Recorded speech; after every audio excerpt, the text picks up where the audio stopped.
ପିଲାଟି ଯେତେବେଳେ ଖାଦ୍ୟ ଖାଉଥିଲା ସେ ନାଭି ବାଟରେ ଖାଉଥିଲା ନା ନାଇଁ? ବାସ୍ ସେ ନାଭିରେ ବାଟ ଅଛି ନା ନାଇଁ? ହଁ ହଁ ବାବା ଅଛି। ବାସ୍ ସେଇ ନାଇ ବାଟ ଦେଇକିରି ତମର ଯାଇକି ମେରୁଦଣ୍ଡ ଭିତରେ ପ୍ରବେଶ କରିବ। ଟିକେ ମତେ ଟିକେ ସେଥିରେ ଟିକେ ଉପଦେଶ ଦେବେ ଯେ କଣ କେମିତି ଆକ୍ଚୁଆଲି ଶରୀର ତତ୍ତ୍ୱ ଉପରେ ଯୋଉ ଆପଣ ଯୋଉ କହୁଛନ୍ତି ମନ ଆଉ ପବନକୁ କେମିତି କଣ୍ଟ୍ରୋଲ କରିବା ସେଇଟା ଉପରେ ଟିକେ ମୋର ଟିକେ ଜାଣିବାର ଇଚ୍ଛା ଟିକେ। ସେ ଗୁରୁଦତ୍ତ କର୍ମ କଲେ ସେଗୁଡା ସବୁ କଣ୍ଟ୍ରୋଲ ହେଇଯିବ। ଗୁରୁଦତ୍ତ କଣ୍ଟ୍ରୋଲ କଲେ ନାଇଁ କି? ନାଇଁ ଆକ୍ଚୁଆଲି କଣ କେମିତି ସେଇଟା ଆପଣଙ୍କ ପାଖକୁ ଗଲେ ହିଁ ଯାହା କିଛି ଫଳପ୍ରଦ ହବ। ସେଇ ସବୁ ଫୋନରେ କହିହବନି ଗୁରୁଜୀ। କିଛି କିଛି ଆଉ ଫୋନ ମାଧ୍ୟମରେ କିଛି କହିହବନି ଯୋଉ ଶରୀର ତତ୍ତ୍ୱ ଉପରେ ଯୋଉ କଣ୍ଟ୍ରୋଲ କରିବା କେବଳ ଯାହା ଥିଓରି ଗୁଡା କହିହବ ପ୍ରାକ୍ଟିକାଲ କିଛି କହିହବ। ହଁ ମୁଁ ତ ଥିଓରି ପ୍ରାୟ ସବୁ ଲେଖିଛି ଆପଣଙ୍କର ବହୁତ ଜିନିଷ ଲେଖିଛି ମୋ ଏଇ ଯୋଉ ୟୁଟ୍ୟୁବରେ ଲେଖିଛି। ବହୁତ ଲୋକଙ୍କର ଡିମାଣ୍ଡ ହେଲା ଯେ ଆପଣ ଗୀତା ବାବା କାହିଁ ଗୀତା ଛାଡୁନାହାନ୍ତି। ଆଜ୍ଞା ଆଜ୍ଞା ତାର ପ୍ରଥମ ଭାଗ ଦ୍ୱିତୀୟ ଭାଗ ଛାଡିଛି।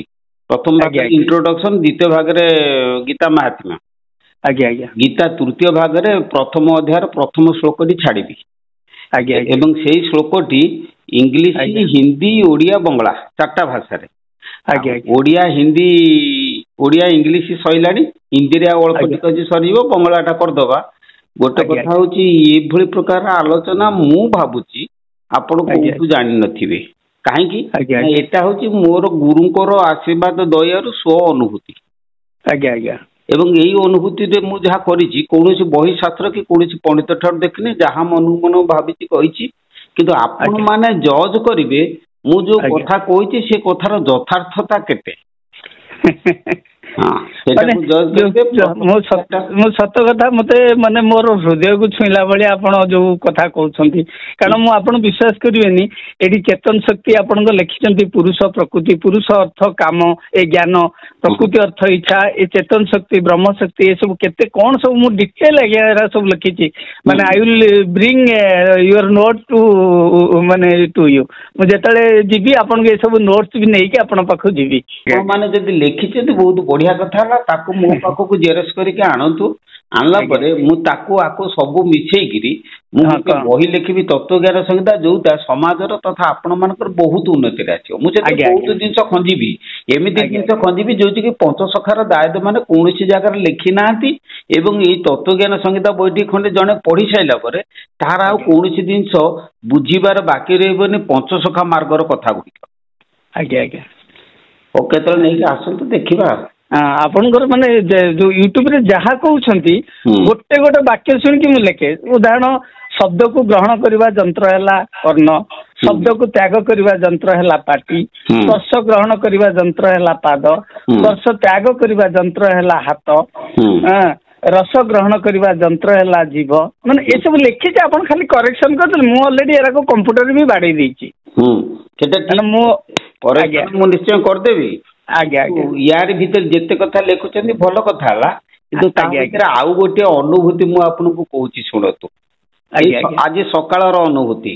ମୁଁ ସବୁ ତ ରିସର୍ଚ୍ଚ କରୁଛି ନା। ଗୋଟେ କଥା ହଉଛି ଆପଣଙ୍କର କର୍ମ ଇନ୍ଦ୍ରିୟ ହେଲେ 5। ଆଜ୍ଞା। ଗୋଟେ ହସ୍ତ, ପଦ, ମୁଖ ଏବଂ ହସ୍ତ, ପଦ, ମୁଖ, ମୂତ୍ର ଦ୍ୱାର, ମଳ ଦ୍ୱାର। ଆଜ୍ଞା ଆଜ୍ଞା। ଆଚ୍ଛା, ମଳ ଦ୍ୱାରକୁ କର୍ମ ଇନ୍ଦ୍ରିୟ କାହିଁକି କହିବା? କେମିତି କହିବା? ଯେହେତୁ ଆମେ ତ ତା ଦ୍ଵାରା କିଛି ଆମେ ଯାହା କିଛି ଶରୀର ଭିତରକୁ ନଉଛେ ତ ସେଇଟା ତ ତ୍ୟାଗ ନିଶ୍ଚିତ ହବ ନା। ତେଣୁ କୋଉ ପଟେ ହେଲେ ଆପଣ ଶୁଣନ୍ତୁ, ଆଜ୍ଞା ଆପଣଙ୍କୁ ଝାଡା ମାଡ଼ିଲା, ଆଜ୍ଞା, ଏ ଝାଡା ମାଡ଼ିବା କ୍ରିୟାଟା କଲା କିଏ? ସେ ନା ଆପଣଙ୍କ ଭିତରେ ଯୋଉ ସ୍ନାୟୁ ମଣ୍ଡଳୀ ଅଛନ୍ତି, ଆଜ୍ଞା, ସେ ସ୍ନାୟୁ ଗୁଡ଼ିକ ଆପଣଙ୍କୁ ଜଣେଇଦେଲେ ଯେ ଆପଣଙ୍କ ମଳ ଦ୍ୱାରରେ ଯାଇକି ଝାଡା ଜମା ହେଇଗଲା। ଆଜ୍ଞା ଆଜ୍ଞା। ଏଇଟା ସତ ନା ନାଇଁ? ଆଜ୍ଞା ଆଜ୍ଞା। କିନ୍ତୁ ସ୍ନାୟୁ ଗୁଡ଼ିକ ଆପଣଙ୍କୁ ଜଣେଇଦେଲା ଯେ ମଳ ଦ୍ୱାରରେ ଝାଡାଟା ଜମା ହେଲା। ଆଜ୍ଞା। କିନ୍ତୁ ତ୍ୟାଗ କଲା କିଏ ସେ ଝାଡାଟାକୁ? ତ୍ୟାଗଟା ଯୋଉ ଝାଡାଟା ଜମା ହେଲା ସେ ବଳେ ବଳେ ବାହାରିବନି। ନା ନା, ତାକୁ ଆଉ ଗୋଟେ ଶକ୍ତି ଅଛି ଯାହାକୁ ମନ ଶକ୍ତି କୁହାଯାଏ। ସେ ମନ ଶକ୍ତି ଚାହିଁଲେ ତାକୁ ତ୍ୟାଗ କରିବ। ଆଜ୍ଞା ଆଜ୍ଞା। ନ ଚାହିଁଲେ ମଧ୍ୟ 2 ଘଣ୍ଟା ରୋକି ଦେଇପାରିବ। ଆଜ୍ଞା ଆଜ୍ଞା, ଆଜ୍ଞା, ହଁ, ସତ କଥା ସତ କଥା। କିନ୍ତୁ ସେଇ ଯୋଉ ମଳଟାକୁ ତ୍ୟାଗ କରିବା କିମ୍ବା ରୋକିବା, ଏଇ ଯୋଉ କ୍ରିୟାଟା, ବୁଝିଲ କି? ଆଜ୍ଞା ଆଜ୍ଞା ଏଇଟାକୁ କୁହାଯାଏ କର୍ମ ଇନ୍ଦ୍ରିୟର କ୍ରିୟା। ଆଜ୍ଞା ଆଜ୍ଞା କିନ୍ତୁ ଝାଡା ଲାଗିବାଟା କର୍ମ ଇନ୍ଦ୍ରିୟର କ୍ରିୟା ନୁହେଁ। ସେଟା ହଉଛି କଣ ନା ପ୍ରକୃତିର ସ୍ୱାଭାବିକ କ୍ରିୟା। ଆପଣଙ୍କୁ ଝାଡା ଲାଗିବ, ନିଶ୍ଚୟ ଲାଗିବ। କାହିଁକି ନା ମଳଟା ଯେତେବେଳେ ଜମା ହେଇଯିବ ଆପଣଙ୍କୁ ଝାଡା ଲାଗିବ, ଏଇଟା ସତ କଥା। କିନ୍ତୁ ମଳଟାକୁ ନିର୍ଗତ କରିବା ପାଇଁ ଆଉ ଗୋଟେ ଶକ୍ତି ଦରକାର। ଆଜ୍ଞା ଆଜ୍ଞା ତାକୁ କୁହାଯାଏ କର୍ମ ଇନ୍ଦ୍ରିୟ ଶକ୍ତି। ଆଜ୍ଞା ଆଜ୍ଞା ଠିକ ସେଇଭଳି ଆପଣଙ୍କୁ ମୂତ୍ର ଲାଗିଲା, ଆଜ୍ଞା କିନ୍ତୁ ମୂତ୍ରକୁ ତ୍ୟାଗ କରିବା ପାଇଁ ଆପଣଙ୍କର ଆଉ ଗୋଟେ ଶକ୍ତି ଦରକାର, ନିଶ୍ଚିତ ଯୋଉଟାକୁ କୁହାଯାଏ ମନ ଶକ୍ତି ବା କର୍ମ ଇନ୍ଦ୍ରିୟ ଶକ୍ତି। ଆଜ୍ଞା କମଲ କି ତାହେଲେ ମଳ ତ୍ୟାଗ କରାଇବା, ମୂତ୍ର ତ୍ୟାଗ କରାଇବା, ଏ ଦିଟା ହଉଛି କର୍ମ ଇନ୍ଦ୍ରିୟ। ଆଜ୍ଞା କିନ୍ତୁ ବହୁତ ଲୋକ କହନ୍ତି ମଳ ତ୍ୟାଗ କରିବା କି ମୂତ୍ର ତ୍ୟାଗ କରିବାକୁ କର୍ମ ଇନ୍ଦ୍ରିୟ କୁହାଯାଏ। ଏଇଟା ଭୁଲ। ମଳ ତ୍ୟାଗ କଣ ବୁଝିପାରିଲେ ନା? ମାନେ ଯିଏ ଯାହା ପାଟିରୁ ଆସିଲେ ଆଜ୍ଞା କହିଦଉଛନ୍ତି ଆଉ। କିନ୍ତୁ ତାର ସ୍ୱରୂପ ଅନୁଭୂତି ଗୁଡାକ ଆପଣ ଅନୁଭବ କରିଥାନ୍ତୁ ଯେ ମଳ ତ୍ୟାଗ ଆଉ ଜଣେ କିଏ କରୁଛି। ଆଜ୍ଞା ଆଜ୍ଞା ମଳ ତ୍ୟାଗ ମନ ଶକ୍ତି କରୁଛି। ଆଜ୍ଞା ଆଜ୍ଞା କିନ୍ତୁ ଆପଣଙ୍କର ମଳ ଆନୟନଟା ଆପଣଙ୍କର ସ୍ନାୟୁ ଦ୍ଵାରା ହଉଛି। ଆଜ୍ଞା ଆଜ୍ଞା ମଳ ନିସାରଣଟା ମନ ଦ୍ଵାରା ହଉଛି। ସେମିତି ମୂତ୍ର ଆନୟନଟା ସ୍ନାୟୁ ଦ୍ଵାରା ହଉଛି, ମୂତ୍ର ନିଷ୍କାସନଟା ଆପଣଙ୍କର ମନ ଦ୍ଵାରା ହଉଛି। ତେଣୁ ମନ ଏଠି 5ଟି କର୍ମ କରୁଛି। ମୂତ୍ର ତ୍ୟାଗ କରାଉଛି, ମଳ ତ୍ୟାଗ କରାଉଛି, ହାତରେ ସ୍ପର୍ଶ କରାଉଛି, ପାଦରେ ଗତି କରାଉଛି, ମୁଖରେ ବାକ୍ୟ କୁହାଉଛି। ଏଇ 5ଟି କର୍ମ କ୍ରିୟା ମନ ହିଁ କରୁଛି। ଆଜ୍ଞା ଆଉ ଜ୍ଞାନ ଇନ୍ଦ୍ରିୟ ସେମିତି କର୍ଣ୍ଣ ଦ୍ଵାରା ଶୁଣୁଛି, ଚର୍ମ ଦ୍ଵାରା ସ୍ପର୍ଶ କରୁଛି, ଚକ୍ଷୁ ଦ୍ଵାରା ଦେଖୁଛି, ନାସ ଦ୍ଵାରା ଶୁଙ୍ଘୁଛି, ଜିହ୍ବା ଦ୍ଵାରା ଚାଖୁଛି। ଏ 5ଟି ଜ୍ଞାନ କର୍ମ ମଧ୍ୟ ସେଇ ମନ ହିଁ କରୁଛି। ସୁତରାଂ ମନ ଏ ଜାଗାରେ 10 ଭାଗରେ ବିଭକ୍ତ ହଉଛି। ଗୋଟିଏ ମନ 10ଟା ଭାଗରେ ବିଭକ୍ତ ହଉଛି। ବୁଝିପାରିଲେ ନା? ଆଜ୍ଞା ଆଜ୍ଞା ଆଜ୍ଞା ଏ ହଉଛି କଥା। ମନେ ରଖନ୍ତୁ, ସବୁଠୁ ରିସର୍ଚ୍ଚ କରନ୍ତୁ ଆଉ ଲେଖନ୍ତୁ। ମୁଁ ଭାରି ଖୁସି ହେଲି ଯଦି ଲେଖୁଛନ୍ତି, ମୁଁ ବହୁତ ଖୁସି ହେଲି। କିନ୍ତୁ ତାକୁ ତୁରନ୍ତ ନିକଟରେ ଧରିକି ଆସିକି ପହଞ୍ଚିଲେ ଆମେ ତାକୁ ସେ ତତ୍ତ୍ୱଜ୍ଞାନ ସଂହିତାରେ ମିଶେଇ ଦେଲା ପରେ ସମାଜର ବହୁତ ଉନ୍ନତି ହବ। ତମେ ଖାଲି ଯୋଗ କର ଧ୍ୟାନ ସୂତ୍ରରେ, ଉପାସନା ଯୋଉଗୁଡାକ ସବୁ ସେ ହଉଛି କର୍ମକାଣ୍ଡ। ଭାଗବତରେ କହୁଛି ଯାହାର ମନ କର୍ମ କାଣ୍ଡେ ସେ କାହିଁ ଯିବ ଉର୍ଦ୍ଧ୍ୱ ଦାଣ୍ଡେ। ନା ପରେ ଫୋନ କଲେ କହିବେ। ନା ଏବେ କଣ ପଚାରୁଛୁ ପଚାରେ। ମୁଁ ଟିକେ ତରବର ଅଛି। ଆମର ଯୋଉ ଆଶ୍ରମରେ ଆଜ୍ଞା ମନ୍ଦିର ପ୍ରତିଷ୍ଠା, ମୂର୍ତ୍ତି ପ୍ରତିଷ୍ଠା ହବ 10, 11, 12। ଆଜ୍ଞା ସେଥିପାଇଁ ସବୁ କାର୍ଯ୍ୟକଳାପ ଭଲ ମନ୍ଦ ମିସ୍ତ୍ରୀ ଫିସ୍ତ୍ରୀ ସେଇଥିପାଇଁ ବ୍ୟସ୍ତ ଅଛି ଆଉ। ତାହେଲେ ସମୟ 10-15 ମିନିଟ ସମୟ ଦେବେ ନା? ନା ପଚାରେ ତମାନଙ୍କ ପାଇଁ ମୁଁ ଅଛି ଆଉ ସମୟ ଦେବି। ଆଜ୍ଞା ମୁଁ ତ ଘର ଗୃହସ୍ଥ ଆଶ୍ରମରେ ମୁଁ ତ ଅଛି। ଭଗବାନଙ୍କର ପଥ ଜାଣ ଜন্য ଶ୍ରୀମଦ୍ ଭଗବତ ଗୀତା ପାଠ କରୁଛି, ଭାଗବତ ପାଠ କରୁଛି, କିନ୍ତୁ ମୁଁ ବୁଝି ପାରୁନି। ବାବା ଟିକେ ସାରାଂଶ ଟିକେ ବୁଝେଇବେ। ଖାଲି ଆପଣଙ୍କର ସମୟ କେବେ ହବ, ଏଇ ତ ଟିକେ ସାରାଂଶ ଟିକେ ବୁଝେଇବେ। ହଁ ସାରାଂଶ ବୁଝେଇବି। ତାର ସାରାଂଶ କହୁଛୁ ହେଲା। ଆଜ୍ଞା ଆଜ୍ଞା ଗୀତାରେ ଶ୍ରୋତା ବକ୍ତା ମାତ୍ର 4 ଜଣ ଅଛନ୍ତି। ଆଜ୍ଞା ଜଣେ ହଉଛି ଧୂତରାଷ୍ଟ୍ର, ତାଙ୍କର ମନ୍ତ୍ରୀ ହଉଛି ସଞ୍ଜୟ। ଆଜ୍ଞା ଆଉ କୁରୁକ୍ଷେତ୍ରରେ ଭଗବାନ ଶ୍ରୀକୃଷ୍ଣ, ତାଙ୍କର ସଖା ହେଲେ ଅର୍ଜୁନ। ଆଜ୍ଞା ଶ୍ରୀକୃଷ୍ଣ ଯେ ନିଜେ ପରମାତ୍ମା ମାନେ ଅବତାର ହେଇଛନ୍। ପରମାତ୍ମାଙ୍କ ତୋର ଆକାର ବିକାର ନାହିଁ, ନିରାକାର। ଅବତାର ହେଇକି ଭଗବାନଙ୍କୁ ଅର୍ଜୁନଙ୍କୁ ସବୁ କଥା କି ଶୁଣୁଛନ୍। ନା ସେ ଶ୍ରୀକୃଷ୍ଣ ଯେ କହୁଛନ୍ ଗୀତାର ଭଗବାନ ହଉଛନ୍ତି ପରମାତ୍ମା, ନିଜେ କହିଛନ୍ତି। ଶ୍ରୀକୃଷ୍ଣ ଯେ ଶୁଣୁଛନ୍ କିଛି କିଛି ଭାବ ଅନୁସାରେ, ପ୍ରାୟ ଲୋକ ମାନଙ୍କର କଥା ଅନୁସାରେ କହୁଛନ୍ କୃଷ୍ଣ ତ ଯଦି ଭଗବାନ, ତାଙ୍କ ତ ଜନ୍ମ ମୃତ୍ୟୁ ନାହିଁ, ସେ କିରକମ କୃଷ୍ଣ ଆକାରରେ ଗୀତା ଶୁଣଉଛନ୍। ଟିକେ ସେଇଟା ମୁଁ ସେଇ ଫଣ୍ଡାଟା ମୁଁ କ୍ଲିୟର କରିଦଉଛି କଥାଟା। ଆଜ୍ଞା ହେଲା କି ଆଜ୍ଞା ଯେ ଗୋଟେ କଥା ହଉଛି, ଜଣେ ସାଧୁ ହଉଛନ୍ତି ପରମହଂସ। ଆଜ୍ଞା ପରମହଂସ ନିର୍ବିକଳ୍ପ ସମାଧି କି ଗଲେ ସେ ପରମହଂସ ପାଆନ୍ତି। ହେଲା। ଆଜ୍ଞା ଆମେ ଯଦି କହିବା ସିଏ ତ ପରମହଂସ ହେଇଛନ୍ତି, ଆମ ସାଙ୍ଗରେ କେମିତି ହସୁଛନ୍ତି, ବସୁଛନ୍ତି, ହଁ ଖେଳୁଛନ୍ତି। ତାମାନେ କଣ ଯେ ନିରାକାର ହଉଛନ୍ତି ପରମାତ୍ମା, ସାକାର ରୂପରେ ଭଗବାନ ଶ୍ରୀକୃଷ୍ଣ ଆସିକି ଆବିର୍ଭୂତ ହେଇଛନ୍ତି। ଆଜ୍ଞା ପରମାତ୍ମାଙ୍କର 2ଟା ରୂପ, ଗୋଟେ ଆଜ୍ଞା ନିରାକାର, ଗୋଟେ ସାକାର। ହଁ ପରମାତ୍ମାଙ୍କର ସାକାର ରୂପଟି ହଉଛି ଭଗବାନ ଶ୍ରୀକୃଷ୍ଣ। ଆଜ୍ଞା ସେଇ ସାକାର ରୂପରେ ଗୋଟେ କଥା ଦେଖେ ଯେ ସିଏ ସାକାର ରୂପରେ ନ ଆସିଲେ ଆମକୁ ପ୍ରତ୍ୟକ୍ଷ ଭାବରେ କହିବ କି କଥା ଆଜ୍ଞା ହଁ ନିରାକାର ଯଦି ଶୂନ୍ୟରେ ରହିଲେ ଆମେ ତାଙ୍କ ଠାରେ କଣ କଥା କହିପାରିବା ନା ତାଙ୍କ କଥା ବୁଝିପାରିବା ଜାଣିପାରିବାନି ନା ତେଣୁ ସିଏ ସାକାର ରୂପରେ ଆସିକିରି ଆମ ସାମ୍ନାରେ ଆମକୁ ସେ ସ୍ୱତନ୍ତ୍ର ଆମ ସାଙ୍ଗରେ କଥାବାର୍ତ୍ତା କରିକିରି ଆମକୁ ସବୁ ତତ୍ତ୍ୱ ବୁଝେଇ ଦିଅନ୍ତି ଆଜ୍ଞା ତେଣୁ ଏଇ ହଉଛି ପାର୍ଥକ୍ୟ ପରମାତ୍ମା ଶ୍ରୀକୃଷ୍ଣ ନିଜେ କିନ୍ତୁ ସେ ପରମାତ୍ମାଙ୍କର ହଉଛନ୍ତି ସାକାର ରୂପ ଆଜ୍ଞା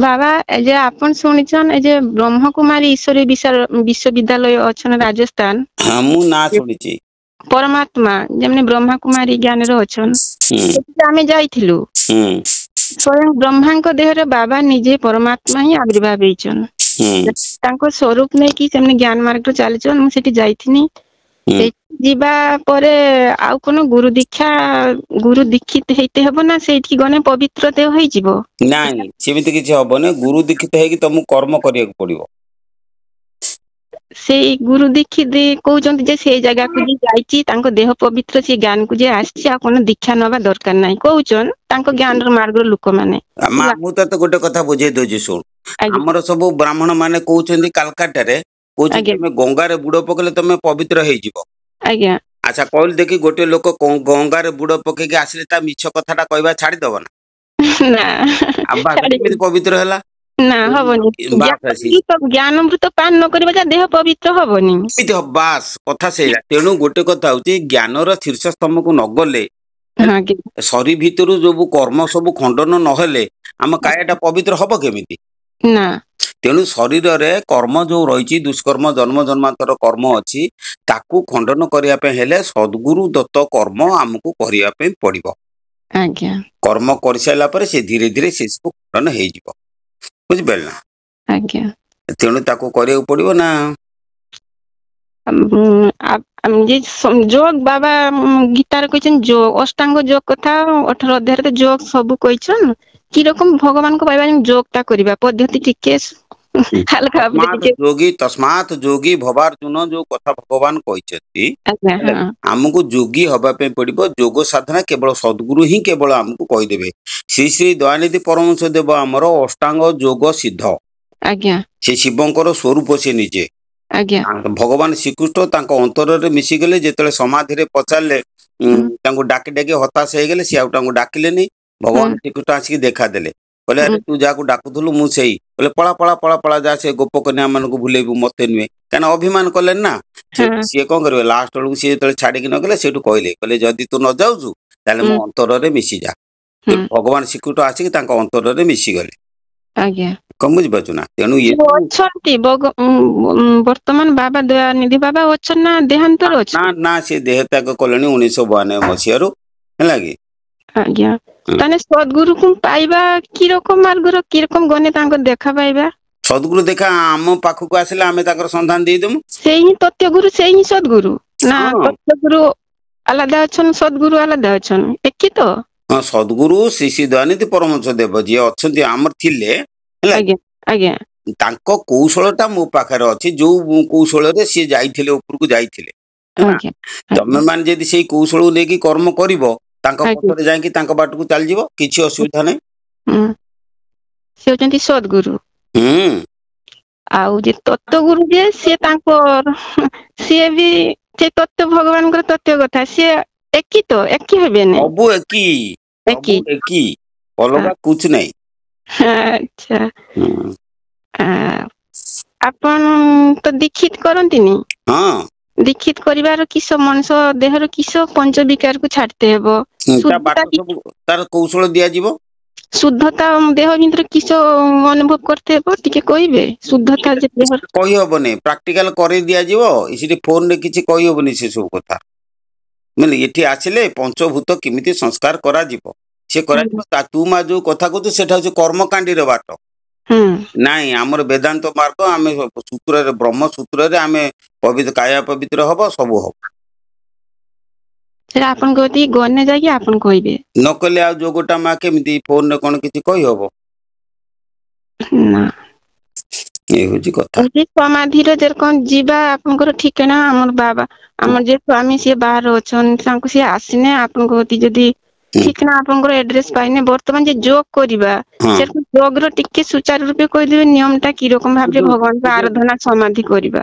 बुझौची आमर गोटे कथा ताको जे तुम जदी जोग साधना करिवो तुम दैनिक राति 4टा रु उठिया पे पड़िबो आज्ञा 4टा रु उठी कि तुमको इष्ट जो कर्म देचन से कर्म करिवो आज्ञा आला इष्टंक कर्म जदी निवृत्ति मार्ग हेतिबो तमे ब्रह्म मार्ग को जीवो जदी जदी प्रवृत्ति मार्ग हेतिबो ताले तमे निम्नगामी हबो मन स्थिर जो साधना द्वारा हबो सेटा ही होची निवृत्ति मार्ग मंत्र आज्ञा सेटा को सूत्र करी प्राणायाम आसन प्राणायाम एगुडा सब करिबा द्वारा धीरे धीरे शरीर शोधन शरीर को काया शोधन करिवार गोटे मात्र प्रक्रिया होची से होची प्राणायाम बिना प्राणायाम रे काया शोधन हेई परिबोनी प्राणायाम टा की रकम सेटा केमिति मो पाखु नुआ आसिले मु एटे फोन करिमा होबे ना कानी होबनी नरे केमिति से सब कथा कहि होय ना कहि होयनी हां प्राणायाम करते जे पद्धतिटा कहया पे पद्धति होची या भोर रात 4 रे उठी स्नान करी तमे प्रथम प्राणायाम करो